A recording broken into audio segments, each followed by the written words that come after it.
요한복음 21장 18절로 23절 다 함께 합독합니다. 내가 진실로 진실로 내게 이르노니 내가 젊어서는 스스로 띠뛰고 원하는 곳으로 다녔거니와 늙어서는 내 팔을 벌리리니 남이 내게 띠띠우고 원하지 아니하는 곳으로 데려가리라. 이 말씀을 하심은 베드로가 어떠한 죽음으로 하나님께 영광을 돌릴 것을 가리키심이러라. 이 말씀을 하시고 베드로에게 이르시되 나를 따르라 하시니 베드로가 돌이켜 예수께서 사랑하시는 그 제자가 따르는 것을 보니 그는 만찬 속에서 예수의 품에 의지하여 주님을 파는 자가 누구오니까 묻던 자더라.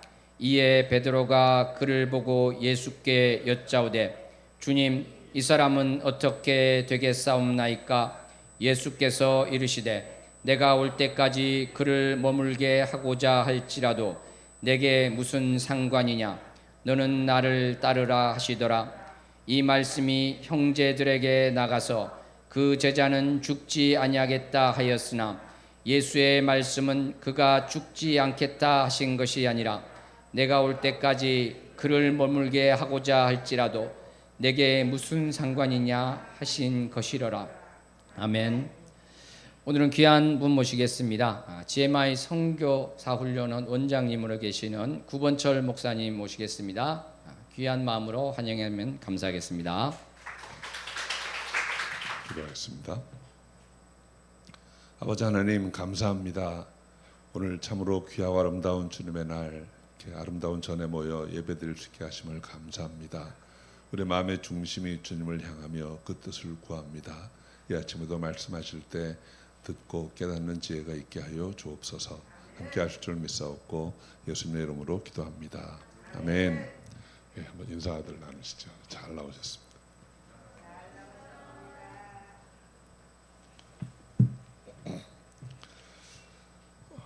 제가 훈련원 이번 금년 사역도 이제 벌써 마지막 주간이 됐습니다.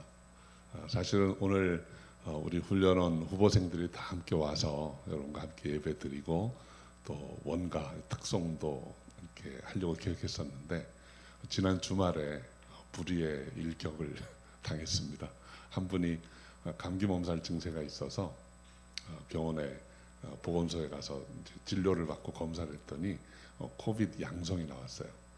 그래서 이제 급히 모든 분들을 다 검사를 했는데 저희 스태프들하고 많은 분들은 이제 다 괜찮았는데 음성이 됐는데 몇 분이 더 양성이 나왔어요. 그래서 오늘 무리해서 이렇게 또 와서 이렇게 같이 예배드리는 것보다는 각자 우리 교회를 위해서 기도하도록 조치를 했습니다. 그래서 예고는 해드렸었는데 함께 오지 못해서 송구하게 생각합니다. 마틴 부버라는 분이 하나님의 계시, 성경의 말씀의 전체 요약을 두 단어로 했습니다. 그것은 부르심과 보내심이다. 이렇게 말씀을 하셨어요. 하나님은 택하신 자들을 부르셔서 교회의 지체가 되게 하시고 교회에서 그들을 먼저 훈련시키시고 튼튼한 몸으로 세우신 다음에는 보내십니다. 사명을 주어서 주님의 일을 감당하도록 그렇게 하시는 것입니다. 그때까지 이 공동체의 삶은 서로를 세워가고 하나님이 기뻐하시는 모습으로 세워가는 그런 아름다운 역사가 있는 것이죠. 그래서 오늘 저는 하나님의 보내심이 어떤 것이고 보내심 받은 또는 보내심 받을 자로서 우리는 어떤 마음으로 살아가야 할까 하는 것을 여러분과 함께 나누어 보려고 합니다. 요한복음 21장은 제자들에게는 아주 중요한 장소입니다. 그들이 주님의 부르심을 처음 들었던 곳이고 그리고 주님께서 제자들을 보내신 곳이기도 합니다. 그래서 이 갈릴리라는 지역은 주님의 호흡이 제자들과 함께 했던 아주 귀한 장소인 것이죠. 예수님께서 이 땅에 오셔서 제자들을 부르시고 제자들과 함께 하나님의 나라의 복음을 전하시고 제자들로 하여금 함께 사역을 하도록 그렇게 쭉 인도를 하셨어요. 많은 말씀을 주시고 표적과 기사를 통해서 그분이 누구신가를 알게 하셨습니다. 그런데 그 예수님의 사역의 절정, 그 클라이맥스는 십자가였죠. 십자가에서 세상 죄를 대속하고 돌아가셨습니다. 그리고 그 사역은 주님의 부활로 이어졌던 것입니다. 그런데 제자들은 주님을 따르는 동안에도 자기들의 생각, 자기들의 계획이 따로 있었어요. 분명히 예수님의 부르심을 듣고 모든 것을 버리고 주를 쫓았지만 복음서의 기록을 보면 중간중간에 이렇게 드러나는 제자들의 모습은 이 땅에서 뭔가 얻을 것에 대한 기대로 가득 차 있었던 것을 알 수 있습니다. 그래서 주님과 사역을 감당하러 가는 길에서도 복음서 기록을 보면 길 가는 도중에 제자들 간에 누가 큰 자냐라는 다툼이 있다 그랬어요. 당시 유대인들의 그 종말론, 유대인들의 하나님 나라에 대한 개념은 메시아가 오셔서 이 땅에 왕국을 세운다는 거였습니다. 모든 이방의 압제하는 세력들을 다 물리치고 예수님이 왕국을 세운다는 게 그들의 종말론이었어요. 그래서 그들은 그날이 오면 예수님이 메시아라는 것을 믿는데 그날이 오면 누가 큰 자가 될 것인가, 이 땅에서 누가 높은 자가 될 것인가. 그래서 그렇게 길 가는 중에 다툼이 있을 뿐 아니라 어떤 때에는 그 세베대 아들들이 예수님에게 은밀히 다가가서 로비를 합니다. 주님의 나라가 이 땅에 임하면 내 형은 오른편에 나는 왼편에 앉게 해주세요. 뭐 이런 식의 이야기까지 합니다. 그러니까 그들 마음속에는 이 땅에서 뭔가 이루어질 것에 대한 기대감으로 늘 가득했었어요. 그런데 예수님께서 십자가에 붙들리기 위해서 잡혀 가셨습니다. 그리고 잡히시던 순간에 제자들은 다 도망쳐 버렸어요. 아무도 안 남았어요. 예수님이 가야바의 법정에 끌려가서 신문을 받으실 때 오늘 본문에 나오는 그 요한과 나중에 억지로 찾아왔던 베드로 두 사람만이 주님이 어떻게 되시는가를 지켜보려고 했습니다. 근데 그 결과는 요한복음 21장 앞부분에 또 다른 복음서에도 많이 기록하고 있죠. 너무 뭐랄까요, 좀 비참한 모습이었어요. 베드로가 자신의 안위를 두려워한 나머지 예수님을 3번이나 부인하고 이제 떠나가 버렸던 것이죠. 그들이 꿈꾸었던 이 땅에서의 혁명적인 승리가 다 수포로 돌아간 후에 그들은 부활의 소식도 전해 듣기는 하지만 믿어지지가 않습니다. 어쩌면 마음 깊은 곳에서는 그냥 부활하지 않으셨으면 하는 마음이 있었을지도 몰라요. 3번이나 부인하고 다 도망가고 한 사람은 예수님을 팔고 자살하고 그런 아주 너무 안 좋은 모습들이었어요. 그들이 결국 택한 것은 갈릴리 호수로 돌아가서 그물질을 하는 것이었습니다. 오늘 본문의 앞부분에는 그들이 갈릴리에 돌아와서 그물을 내리고 낚시를 하려고 했던 것을 봅니다. 그런데 아무것도 잡지 못했지요.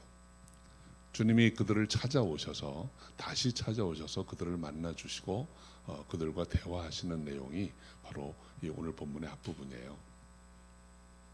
그 중에서도 21장 15절부터 17절은 주님의 관심이 어디에 있는가를 보여주십니다.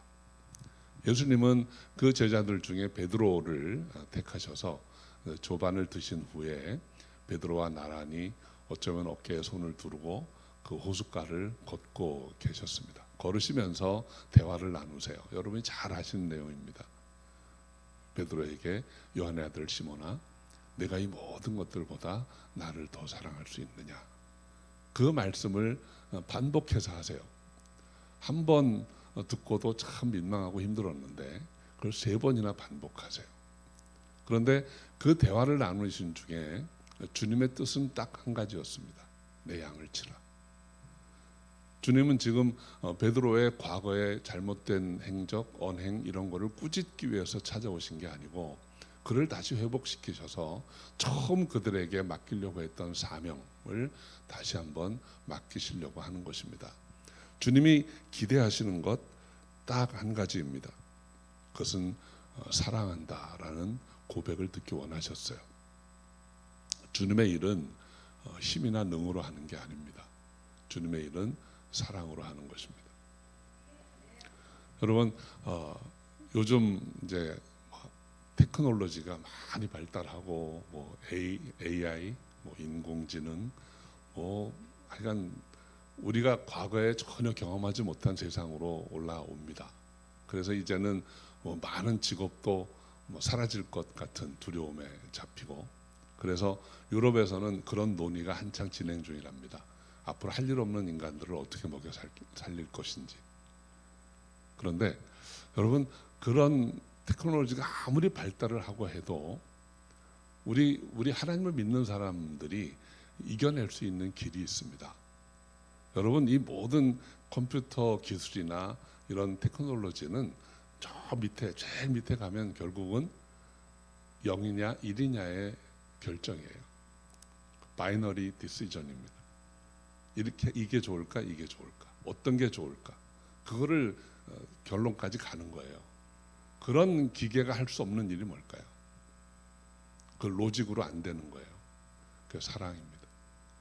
용서입니다. 기계는 효율을 쫓아서 제일 나은 길을 택하는 그쪽으로 기술이 발전해 가는 것이고, 하나님이 우리에게 주신 것은 사랑입니다. 그래서 용서가 기계로서는 안 되는 거예요. 여러분, 기계에게 용서하는 프로그램을 집어넣으면 논리적으로 에러가 발생합니다. 이건 아닌데, 여러분, 하나님이 우리에게 주신 것, 그 사랑으로 하나님의 일을 할 수 있는 것입니다. 지금 베드로에게 마지막으로 물어보신 게 그겁니다. 네가 더 나은 것, 더 많은 것, 더 효과적인 것, 더 효율적인 것, 이게 쫓는 게 아니고 내 양을 치려면 사랑이 있어야 한다. 그 말씀을 하신 거예요. 우리가 생각했던 것, 우리가 항상 계획하고 하려고 했던 것과는 전혀 다른 길이 주님의 길인 것이죠. 그러면 그 양을 치는 것이 과연 어떤 것인가, 어떻게 하는 것인가? 오늘 본문 18절, 19절에서 보면 그것은 주님을 따르는 것이라고 했습니다. 우리 18절 말씀 한번 같이 읽어봅니다.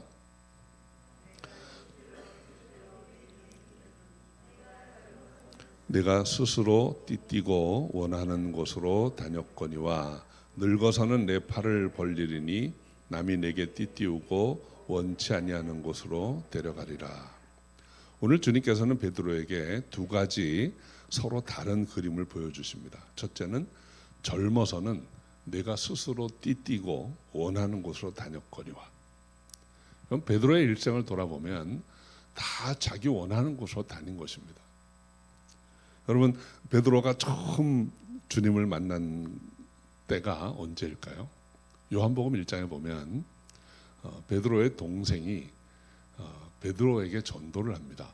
세례 요한을 따라다니던 제자 중에 한 사람이었는데 광야에서 주님을 만나고 형 베드로를 전도를 해서 베드로가 주님께로 갔어요.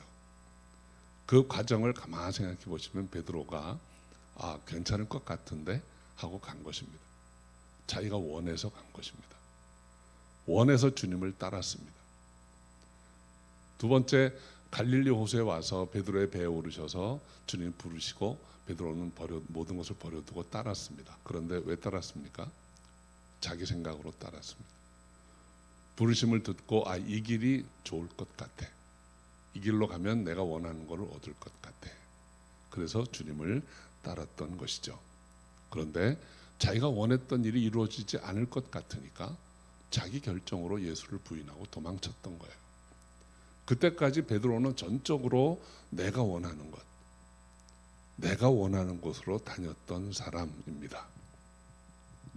그런데 우리 사랑하는 성도 여러분, 내가 원했던 것, 내 계획과 내 계산대로 가는 삶의 끝은 그냥 실패일 뿐입니다.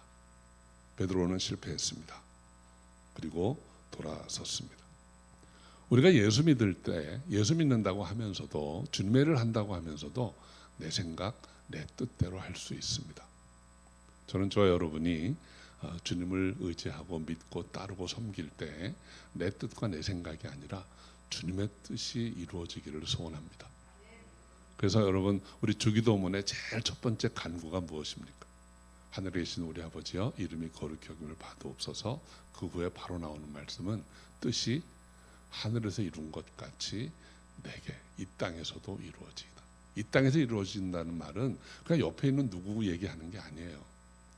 이 땅에 있는 나를 통해 이루어지게 해달라는 기도입니다. 저는 여러분을 통해서 하나님의 뜻이 이루어지기를 소원합니다. 많은 사람들이 기도할 때 하나님을 통해서 내 뜻이 이루어지기를 바라는 기도를 합니다. 하나님, 내게 이렇게 해주세요. 이런 것 이루어 주시기 바랍니다. 나를 이렇게 쓰세요. 다 나를 내 뜻대로. 그게 아니고 우리 진정한 크리스찬의 기도는 하나님의 뜻이 나를 통해 이루어지게 해달라고 간구하는 것입니다. 그렇게 기도하고 주님의 뜻대로 나아가시기를 주 이름으로 축원합니다. 자, 오늘 28절의 두 번째 내용은 늙어서는 내 팔을 벌리리니 남이 내게 띠띠우고 내가 원치 아니하는 곳으로 데려가리라. 이제까지는 내 뜻대로 했지만 이제부터는 내 뜻대로 사는 게 아니다라는 거예요. 여기 본문을 보면 내가 원치 아니하는 곳으로 데려가리라. 우리가 원하는 곳은 어쩌면 이 땅에서 평안한 삶의 길인지도 모릅니다. 그리고 고난의 길 우리가 결코 원하지 않을 수 있어요. 그런데 주님께서는 베드로에게 이제까지 내가 계획하고 내가 따랐던 그 생각들을 이제는 버리라는 것입니다. 내가 원하는 것이 아니라 하나님이 원하는 것, 내가 원하는 길로 가라는 거예요. 그리고 앞에 보면 내 팔을 벌리리니 그랬어요. 이 팔을 벌린다는 말이 뭘까요? 십자가를 향해 가는 거예요. 팔을 벌리고 언젠가는 십자가에 달릴 것이다라는 것을 예언적으로 하신 말씀입니다. 베드로가 결코 원치 아니하는 이 길로 가게 될 것이라는 그 내용은 이미 오래전에 주님과 대화 가운데 나타납니다. 복음서에 보면 요한복음 13장 36절에 베드로가 주님께 이런 질문을 합니다. 주여, 어디로 가시나이까? 여러분, 어서 들어본 듯한 질문 아닌가요? 주여, 어디로 가시나이까? 그때 예수님께서 이렇게 말씀하셨어요. 요한복음 13장 36절에 보면 나의 가는 곳에 내가 지금은 따라올 수 없으나 후에는 따라오리라. 말씀 그대로 이루어집니다. 지금은, 여기서 지금이라고 하는 것은 주님이 함께 계시는 동안, 지금은 베드로가 따르지 못했습니다. 그러나 후에는 따라오리라. 주님이 떠나신 후에 베드로는 그 길을 갑니다. 그런데 전승에 의하면 베드로가 이 요한복음 13장 36절에 했던 질문을 똑같이 주님께 합니다. 베드로가 로마에서 복음을 전하다가 많은 어려움을 겪을 때 베드로가 너무 힘들어서 로마를 떠나옵니다. 로마를 벗어나려고 하는 길에서 로마로 향해 가시는 주님을 만납니다. 그때 베드로는 똑같은 질문을 합니다. 주여, 어디로 가시나이까? 그게 코바디스예요. 라틴어로 주여, 어디로 가시나이까? 그때 예수님께서 나는 내가 떠나오는 로마로 간다 말씀을 듣고 정신을 번쩍 차리고 베드로가 다시 돌아갑니다. 그리고 주님이 가신 그 길을 따르게 된 거예요. 베드로는 온전히 주님이 가셨던 길을 따르게 됩니다. 자, 오늘 18절 말씀의 결론 부분입니다. 세 번째로 나를 따르라 말씀하십니다. 저는 오늘 이 말씀을 읽으면서 주님께서 때가 되면 우리를 그분의 뜻대로 잘 양육하시고 그분의 형상대로 훈련시키신 후에 우리를 보내실 것입니다. 근데 그 보내심과 나를 따르라 하는 말은 같은 말입니다. 그래서 여러분, 주님이 우리를 보내실 때 주님은 우리를 홀로 보내시는 게 아니에요. 주님께서 보내신다는 말씀은 주님과 함께 있음에 대한 초청이기도 합니다. 이제는 나와 함께 하자. 이제는 내 뜻대로 내 마음대로 하지 말고 이제부터는 나와 함께 하자. 성경은 그 약속의 말씀이 여러 번 나옵니다. 여호수아에게도 그렇게 말씀하셨습니다. 내가 너와 함께 하리라. 여호수아에게 귀한 사명을 주시는 자리에서 하나님께서 여호수아에게 말씀하십니다. 내가 어디를 가든지 내가 너와 함께 하리라. 다윗에게도 똑같은 말씀을 주십니다. 이제는 내가 어디를 가든지 내가 너와 함께하고 내 위를 견고케 하리라. 그래서 하나님이 저와 여러분에게 사명을 주신다면 그것은 우리를 혼자 뭘 들려줘서 보내시는 게 아니고 이제부터는 영원히 나와 함께하자.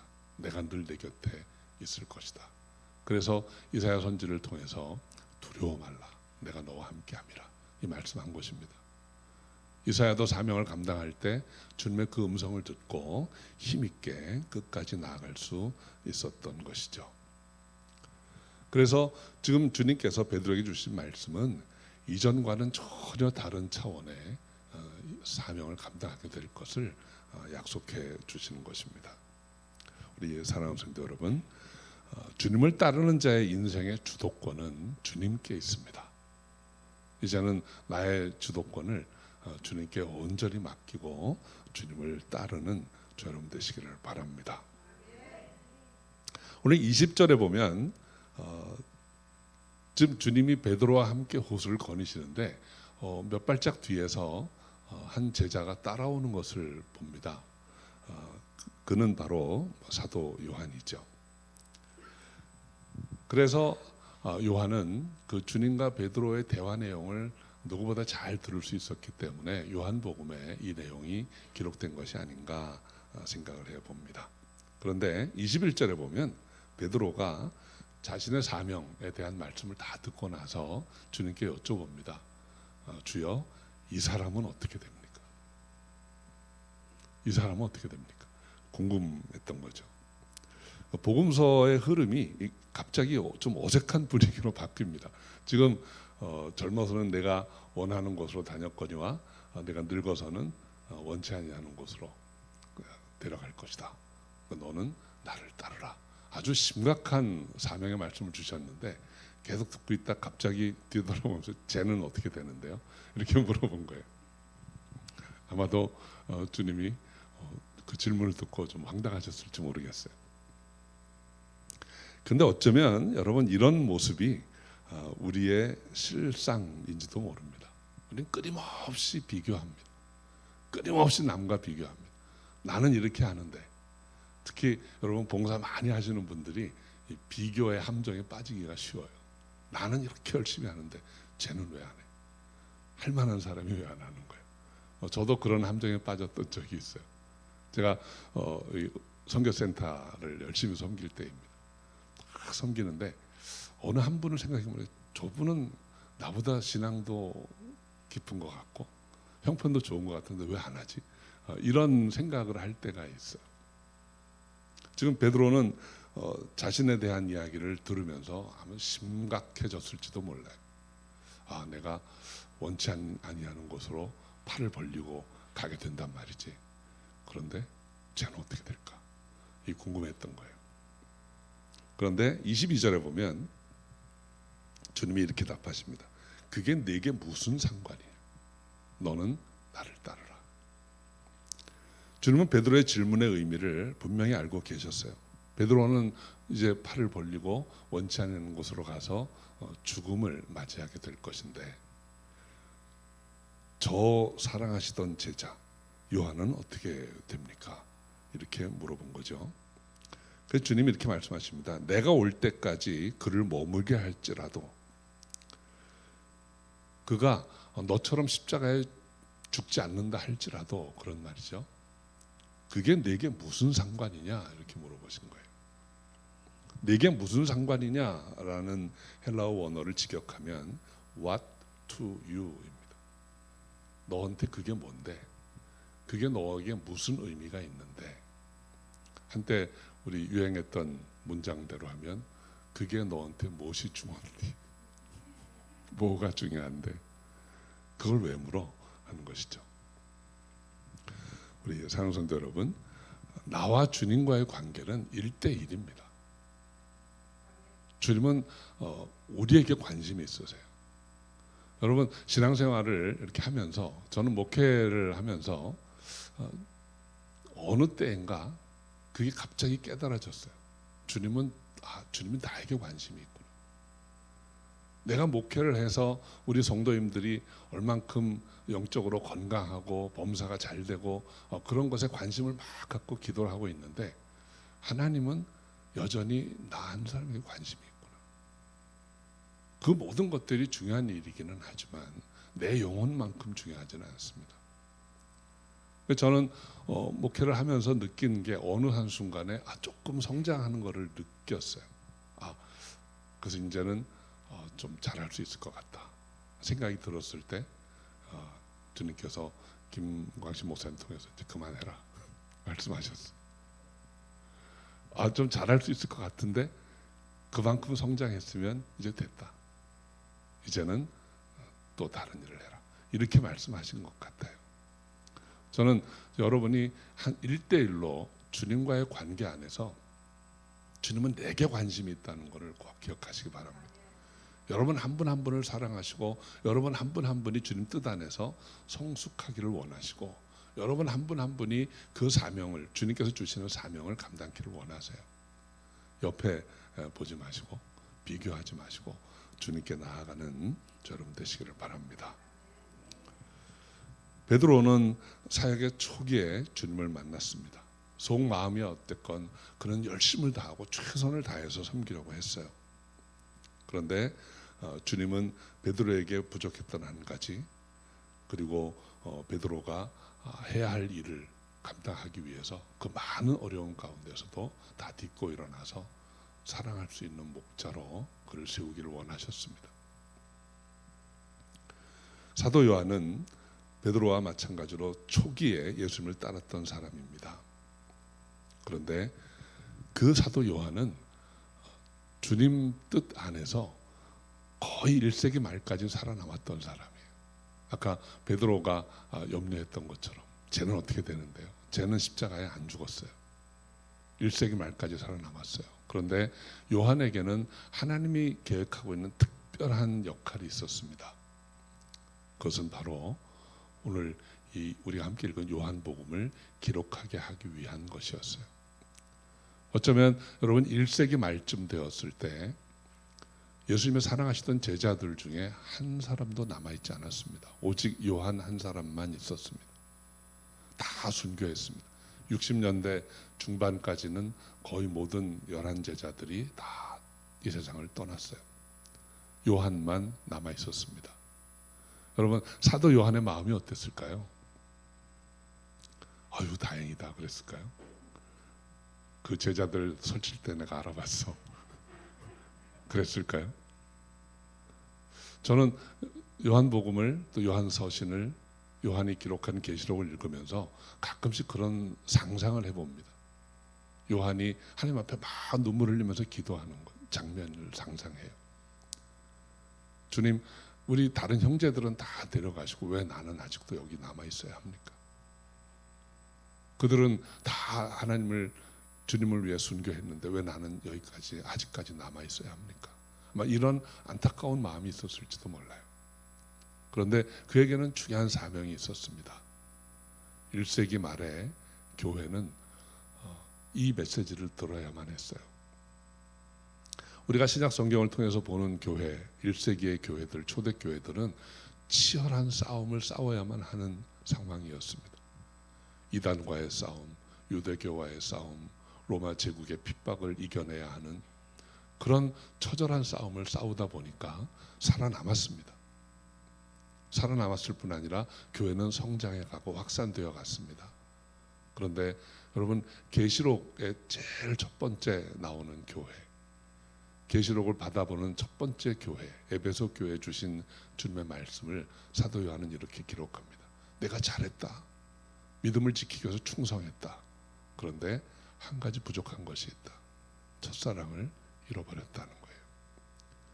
어쩌면 주님 맡겨주신 사명을 감당하기 위해서 치열하게 싸우듯 하다 보니까 이제는 사랑을 잃어버리고 서로 경쟁하듯 싸우듯 그렇게 된 것이 아닐까 하는 거죠. 사도 요한의 메시지는 다 같습니다. 한 주제를 가지고 있습니다.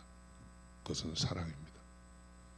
요한복음 13장 34절에 보면 주님의 말씀을 한 문장으로 요약해 줍니다. 주님의 뜻은 내가 너희를 사랑한 것 같이 너희도 서로 사랑하라. 요한서신은 사랑이라는 메시지로 처음부터 끝까지 일관되어 있습니다. 그래서 사도 요한은 하나님은 사랑이시라 이렇게 말씀하세요. 그가 먼저 우리를 사랑하셨으니 우리도 서로 사랑하는 것이 마땅하도다.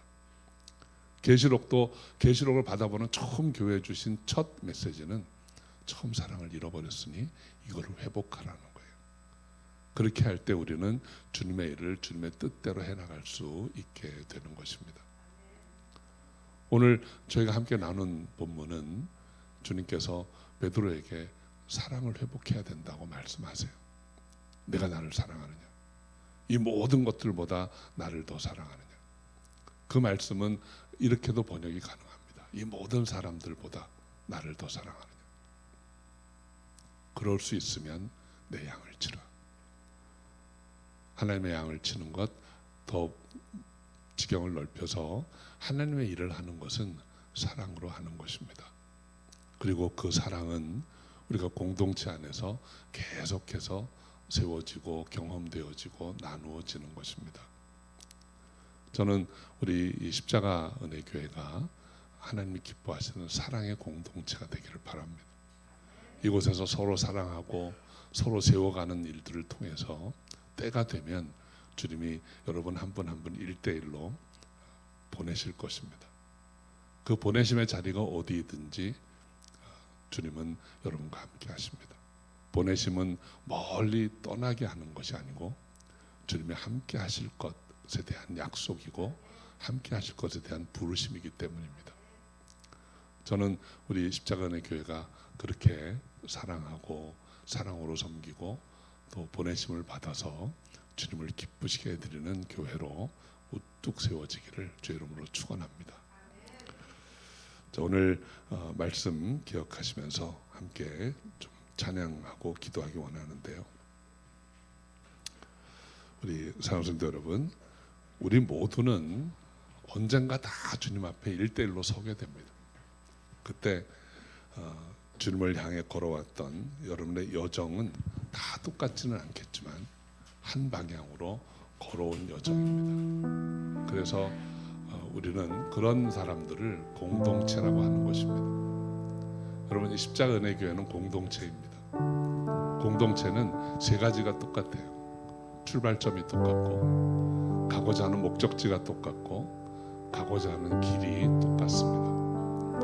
저는 여러분 한 분 한 분의 출발점은 다 똑같다고 생각해요. 히브리인들이 6월절에 그 어린 양의 피로 말미암아 생명을 얻고 출애굽했던 것처럼 여러분 한 분 한 분은 다 십자가의 은혜로 생명을 얻고 그리고 이곳에서 영적인 여정을 함께하는 공동체입니다.